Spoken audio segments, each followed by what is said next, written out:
पटकी के। अच्छा मारा तो ऐसे में पटकी के। ई बात लगा और ऐसे काहे हो मारा ता जंप बाबू झटकी के। मारा ऐसे में पटकी के। मार लटकी डोरी खींच के खींच के खींच के। मारे गुचरा नीलट्टू तेरा फाट जाएगा ककरा के जैसे छटक जाएगा। मारा गुचरा नीलट्टू तेरा फाट जाएगा ककरा के जैसे छटक जाएगा।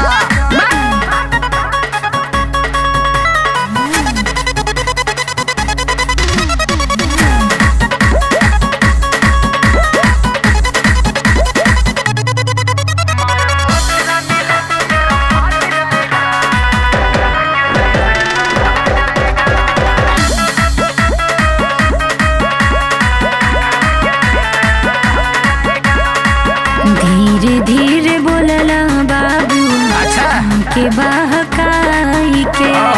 मन करे लपेट ली देखल मुस्काई के। ना हो धीरे धीरे बोलला बाबू हमके बहकाई के। मन करे लपेट ली देखल मुस्काई के। कि बाबू लोहे लोहे मोर लहू मूछ के मूछ के मूछ के। मारब गुचरा नीलट्टू तेरा फाट जाएगा ककरा के जैसे छटक जाएगा। मारब गुचरा नीलट्टू तेरा फाट जाएगा ककरा के जैसे छटक जाएगा। अरे जा जा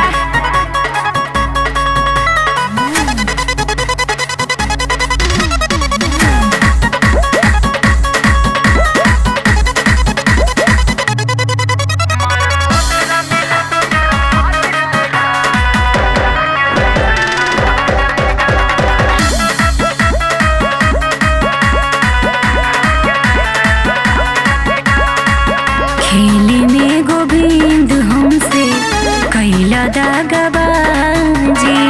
आशीष किशन से गोरी भइलू नाराजी। खेली में गोविंद हमसे कैला दागबाजी। आशीष किशन से गोरी भइलू नाराजी। काहे धीरे धीरे मोर लहू चहक के हचक के हचक के।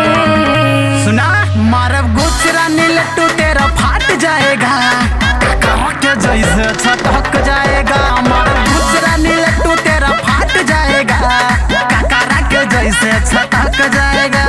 अरे जा जा तोरे जैसा बहुते लोग के देखनी।